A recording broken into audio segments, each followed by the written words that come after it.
मित्रों, मैं हूं बिस्मिल्लाह आफ्ताब आलम और आप देख रहे हैं उर्दू हिंदी नॉलेज चैनल। देखिए, यूपी एलटी ग्रेड का एग्ज़ाम हो चुका है। अब इसके बाद उत्तर प्रदेश का जीआईसी का एग्ज़ाम होने वाला है और जिसमें जीएस जो है वो आपसे सवालात ऐसे पूछे जाते हैं जो तमाम दूसरे जो उत्तर प्रदेश के एग्ज़ाम हैं उनमें वो टॉपिक शामिल हैं, लेकिन जो जीआईसी का एग्ज़ाम होता है उसमें जीके जीएस थोड़ा सा गहरा और टफ पूछते हैं। गांधी जी जो हैं जीआईसी एग्ज़ाम के लिए बहुत इंपॉर्टेंट हैं, या इसके अलावा यूपी असिस्टेंट प्रोफेसर का एग्ज़ाम हो, इनके लिए इंपॉर्टेंट हैं और इनसे संबंधित जितने भी प्रश्न बन सकते हैं इंपॉर्टेंट, सिर्फ हम उन पर चर्चा करना चाहेंगे। देखिए, यहाँ पर आप देखेंगे तो गांधी जी में सबसे पहले इनकी पुस्तकें और उसके बाद में इनके समाचार पत्र कौन कौन से हैं। पुस्तकों में आपको याद रखना है 1909 में इनकी पुस्तक जो है वो हिंदी स्वराज आपको याद रखना है। उसके बाद में दूसरी आपको याद रखना है सत्य के साथ मेरे प्रयोग। ये तो आपको कई बार पता है कि सत्य के साथ मेरे प्रयोग जो है वो कई बार पूछी जा चुकी है, ये सभी को लगभग याद होती है। तो हिंदी स्वराज जो है वो आपको याद रहना चाहिए। इसके बाद में मेरे सपनों का भारत, ये जो है आपको पुस्तक याद रखना चाहिए। सत्य ही भगवान है। तो ये 4 पुस्तकें खास तौर से आपको याद रहनी चाहिए। कौन कौन सी? हिंदी स्वराज्य है, 1909 में आई है। साथ ही साथ में सत्य के साथ मेरे प्रयोग, ये आपको मालूम है। अंग्रेजी में ज़्यादातर इसका नाम देते रहते हैं, किताब ये देखने को मिलती रहती है। अभी जीआईसी का जो यूपीएलटी ग्रेड का एग्जाम हुआ उसमें भी ये पुस्तक पूछी गई है। माई एक्सपेरिमेंट विद ट्रू, ये आपसे पूछी जा चुकी है। मेरे सपनों का भारत और सत्य ही भगवान है। तो जो नई पुस्तकें आपको यहाँ दिख रही हैं वो खास तौर से याद रहना चाहिए। दूसरी बात, जो फ्रीडम हुए हैं, मूवमेंट हुए हैं हिंदुस्तान को आज़ाद कराने के लिए, तो उनसे संबंधित जो पत्र निकले या पत्रिकाएं निकली, समाचार पत्र जो निकले, तो उनसे भी प्रश्न पूछते हैं। तो इसमें भी आपको ये 4-5 पॉइंट याद रखना चाहिए। देखिए, यंग इंडिया आपको हर हाल में याद रखना है। गांधी जी ने निकाला 1919 में। यंग इंडिया किसका है? तो गांधी जी कब निकला? 1919 में। इसके बाद में इंडिया ओपिनियन जो है वो इंडियन ओपिनियन आपको याद रखना है। यह दक्षिण अफ्रीका जो है वहां से 1903 में गांधी जी ने निकाला था। इसके बाद में नवजीवन भी आपसे 1-2 बार पूछ चुके हैं। तो नवजीवन 1925 में निकाला है गांधी जी ने। और द ग्रीन, इसके बाद में द ग्रीन पैम्पलेट, ये राजकोट जो है वहां से निकाला है। तो ये भी आपको याद रखना। अच्छा, हरिजन सभा कितने बार आपसे पूछा गया है? हरिजन सभा का तो सन ही आपको याद रखना है।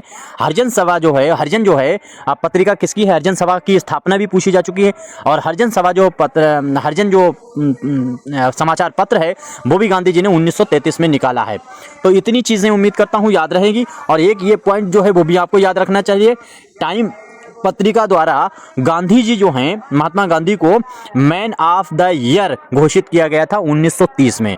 यह बहुत इंपॉर्टेंट है कि गांधी जी को मैन ऑफ द ईयर कब घोषित किया गया है? तो 1930 में घोषित किया गया है। और किसने घोषित किया है? तो यह आपको याद रखना है, टाइम पत्रिका द्वारा। तो टाइम पत्रिका ने यह घोषित किया था। इतने पॉइंट गांधी जी से संबंधित आपको याद रखना है। इसके बाद में अगले कुछ खास पॉइंट और देखिए गांधी जी से संबंधित। अब ये देखिए कि गांधी जी की शुरुआती पढ़ाई जो है वो राजकोट में हुई और आगे की जो पढ़ाई है वो इन्होंने कहां से हासिल की है? तो भावनगर जो है, वहां भावनगर श्यामल दास कॉलेज जो है उससे इन्होंने हासिल की है, प्राप्त की है। तो श्यामल दास कॉलेज आपको याद रखना है। देखिए, अपने चैनल पर आप पहली बार आए हैं तो चैनल को सब्सक्राइब करके जुड़ जाइए। और खास तौर से हम जो है अगर उर्दू विषय के हैं तो उर्दू विषय की पूरी तैयारी हम अपने चैनल पे कराएंगे, जैसे हमने एलटी ग्रेड की कराई थी, जैसे यूपी टीजीटी की भी हम कराएंगे। और इसके लिए आप बस अपनी प्रैक्टिस सेट लगाते रहिए, सारी चीजें यहाँ फ्री मिलेंगी। बस अपनी किताब है, अगर चाहो तो रिवीजन के लिए उसे मंगा सकते हैं, सस्ती है। स्क्रीन पर या जो अपना डिस्क्रिप्शन है वहां से नंबर देख करके बात कर सकते हैं। अगले अपने टॉपिक पर आते हैं। तो प्रश्न आगे देखिए। अच्छा, उनके पिता जो है वो करमचंद गांधी, राजकोट जो सियासत थी उसमें दीवान यानी प्रधान अधिकारी थे। तो इनके पिताजी क्या थे? प्रधान अधिकारी थे। कहाँ पे प्रधान अधिकारी थे? तो राजकोट जो सियासत थी वहाँ की रियासत थी, रियासत जो थी यानी अपनी एरियाई जो सूबाई रियासत थी उसके अंदर ये इनके पिताजी जो थे वो प्रधान अधिकारी थे। अगला पॉइंट ये याद रखना, 1888। अच्छा, 1888 इंपॉर्टेंट 2 फैक्ट यहाँ पे याद रखना। 1888 जो है वो मौलाना अबुल कलाम आज़ाद हैं, उनकी जो पैदाइश है, उनका जन्म जो है वो 1888 को हुआ। और ये वो हैं जो सबसे कम उम्र उम्र में कांग्रेस के अध्यक्ष बने मौलाना अबुल कलाम आज़ाद, और आज़ाद भारत के प्रथम शिक्षा मंत्री भी थे। तो इस तरह से एक और यहाँ पर फैक्ट याद रखिएगा, ये 1888 में जो है वो गांधी जी कानून की पढ़ाई करने इंग्लैंड गए, और इंग्लैंड जाने के बाद में 1891 में वो जो है वो क्या कहते हैं वकालत की पूरी करके भारत लौटे थे।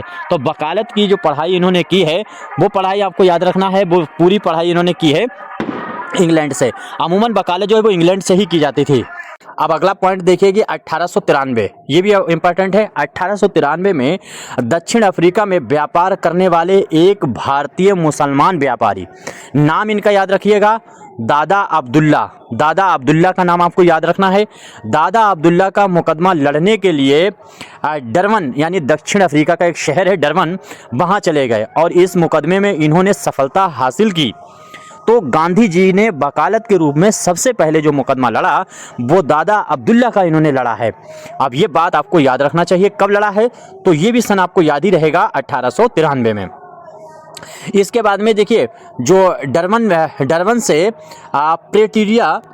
प्रिटोरिया जाते समय, यानी एक शहर है, वहाँ जाते समय जो है रंग भेद बहुत फैला हुआ था। दक्षिण अफ्रीका है, अंग्रेजी जो देश है ज़्यादातर, वहाँ पर रंग भेद का बहुत बड़ा मसला है। जैसे अपने वहाँ ऊंची कास्ट, नीची कास्ट, धर्म, इस तरीके के छोटे मोटी जो है वो भेदभाव फैले हैं, लेकिन वहाँ पर गोरे और काले का बहुत बड़ा भेद है।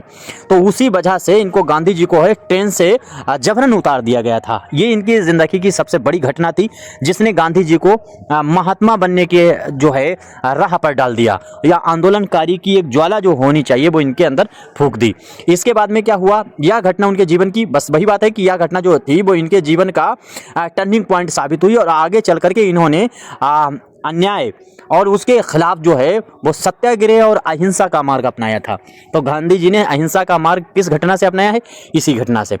इसके बाद में कुछ और फैक्ट देख लीजिए गांधी जी के बारे में। जैसे आपको देख लेना है कि 1918 में अहमदाबाद की मिल मजदूर हड़ताल, ये बहुत इंपॉर्टेंट घटना है, आपसे पूछी जा सकती है। सन आपको याद रखना है। अहमदाबाद मिल मजदूर जो घटना हुई है वो 1918 में हुई है। कितने में हुई है, तो 1918 के दौरान गांधी जी ने पहली बार भूख हड़ताल कर, यानी ये आपसे पूछा जा सकता है पहली भूख हड़ताल, तो पहली बार भूख हड़ताल कर अपने संघर्ष को नया आयाम दिया। तो यहां से इन्होंने शुरुआत की है सबसे पहले। इसके बाद में आगे देखिए, अगर पॉइंट देखेंगे तो 18 मार्च, खास तौर से आपको डेट याद रखना है, 18 मार्च 1919। घटनाओं के याद रखना है, क्रम पूछता है ज्यादातर, आपको एक तरफ घटनाएं देते हैं, एक तरफ सन दे देगा और फिर पूछेगा इनका सिस्टमेटिक जो है क्रमबद्ध इनको लगाइए। तो 1919 में जो है वो ब्रिटिश हुकूमत ने विवादित रोलेट एक्ट पारित किया। रोलेट एक्ट कब आया है, अब आपको याद रहेगा 1919, 18 मार्च 1919 को रोलेट एक्ट आया और इसको पारित किया, जिसे गांधी जी ने काला कानून कहा। तो काला कानून किसके लिए कहा गया है, ये कहा गया है आपको याद रखना है रूलेट एक्ट के लिए। देखिए उर्दू के अगर आप छात्र हैं तो आप में से कोई एक बच्चा हमें कमेंट करके बता दे कि होम रूल जो है वो किसकी लिखी हुई नज्म है, इसी पे लिखी गई थी एक नज्म। तो रूलेट एक्ट जो है, होम रूल के रूलेट एक्ट जो आया तो उसे गांधी जी ने काला कानून कहा और इसके खिलाफ सत्याग्रह की अपील की। इसके बाद में ये भी सन आपको याद रखना है 1919 का ही है, लेकिन वो घटना जो रूलेट एक्ट की है वो मार्च की है और ये घटना अप्रैल की है, उसके एक महीने के लगभग 15-20 दिन के बाद की है। इसमें क्या हुआ कि 6 अप्रैल 1919 को पूरे देश में राष्ट्रीय अपमान दिवस मनाया। तो राष्ट्रीय अपमान दिवस सबसे पहले कब और किसने मनाया है, तो गांधी जी के से प्रेरित होकर देशवासियों ने 6 अप्रैल 1919 को मनाया। जलियांवाला हत्याकांड आपको मालूम है, बहुत फेमस है, 13 अप्रैल 1920 का जलियांवाला हत्याकांड है। जवाब में गांधी जी ने 1920 में ब्रिटिश सम्राट से मिलकर कैसरे हिंद मिली हुई कैसरे हिंद जो उपाधि थी वो वापस करी। तो किससे प्रभावित होकर के गांधी जी ने कैसरे हिंद की उपाधि वापस की थी, तो आपको याद रखना है जलियांवाला हत्याकांड, इसको हर हाल में याद रखना है, 13 अप्रैल 1920 का, ये आपको याद रहेगा। इसके बाद में है 1 अगस्त 1920 को, 1 अगस्त 1920 को, आप क्रम इनका याद रखिए, 1 अगस्त 1920 को महात्मा गांधी जी ने असहयोग आंदोलन की शुरुआत करी। तो असहयोग आंदोलन 1920 का है और जो है वो जलियांवाला हत्याकांड भी 1920 का है। तो दोनों है, लेकिन उनका क्रम इसी तरीके से याद रखना है। इसी तरह से 1920 में ही 31 अगस्त 1920 को गांधी जी को खिलाफत कमेटी खिलाफत कमेटी क्या चीज़ थी, तो आपको मालूम है खिलाफत आंदोलन चलाया गया था। तो वो जब पढ़ेंगे तब हम लोग उस पर बात करेंगे। अभी गांधी जी की जो कुछ खास पॉइंट हैं जहाँ से प्रश्न बनते हैं उन पर बात कर रहे हैं। तो 21 अगस्त 1920 में गांधी जी को खिलाफत कमेटी का अध्यक्ष नियुक्त किया गया। बड़ी घटना है, इंपॉर्टेंट घटना है, इसलिए आपको हर हाल में याद रखना चाहिए। देखिए, आप उर्दू के छात्र हैं तो उर्दू पढ़ाने वाले आपको बहुत से मिलते हैं। उर्दू पढ़ा करके आपको आवारा छोड़ देते हैं और आप जो सिलेक्शन तय करता है वो जीके जीएस तय करता है।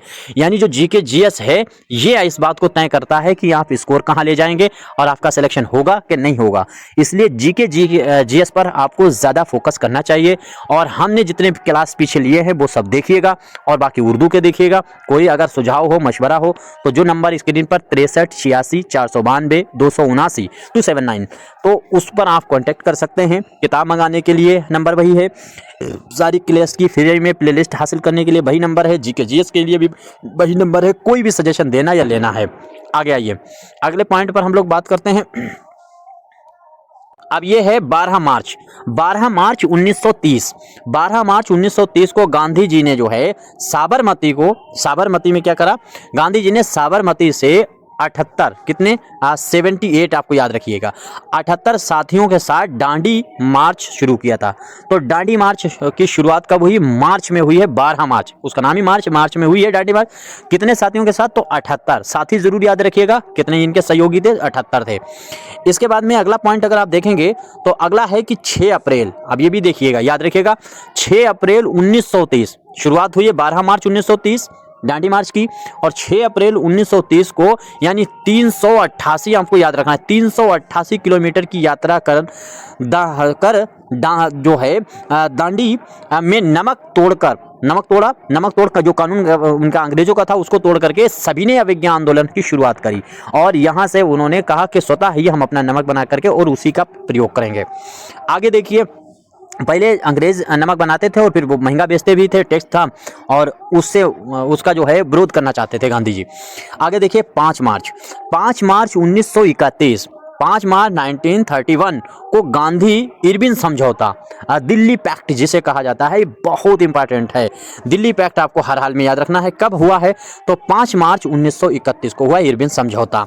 इसके बाद में अगर आप देखेंगे तो अगला पॉइंट है कि इसके बाद 7 अप्रैल 1934 को गांधी ने आंदोलन समाप्त कर दिया। कौन सा आंदोलन समाप्त किया है? तो यही जो आंदोलन चल रहा था यह आंदोलन समाप्त कर दिया गया है। इससे पहले असहयोग आंदोलन के तौर पर। अब इसमें जो है इधर वाले जो आप देखेंगे ये भी बहुत इंपॉर्टेंट फैक्ट हैं, इनको एक बार देखते हैं ससरी नजर से।